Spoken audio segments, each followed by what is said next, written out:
Merci bien, monsieur le député. La parole est à monsieur Arthur Delaporte pour le groupe socialiste et apparenté NUPES. Monsieur le ministre, merci Madame la Présidente, chers collègues. Votre obsession pour le plein emploi n'oublie qu'une chose finalement, c'est la réalité de ce que vivent les demandeurs d'emploi qui s'est aggravée avec les lois de dérégulation que vous portez maintenant depuis 5 ans. Votre vision est finalement déconnectée des 41% des inscrits à Pôle emploi qui ne sont pas indemnisés, il faut le rappeler. Donc ma première question est courte. Avec la multiplication des formes alternatives de contrats, les plateformes, les auto-entrepreneurs, le chômage est donc intermittent. Comment en tenez-vous compte dans vos réformes?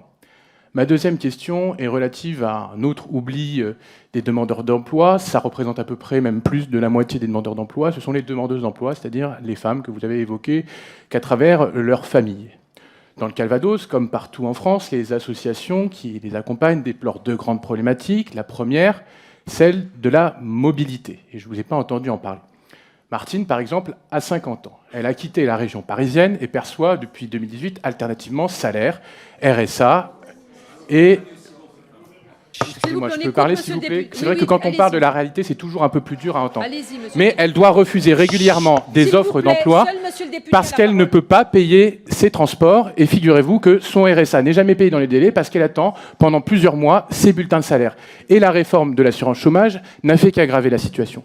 La deuxième faiblesse, c'est la question des politiques d'accueil pour les jeunes enfants qui éloignent les femmes du retour à l'emploi. Laissez-moi évoquer, si vous me le permettez, un deuxième exemple.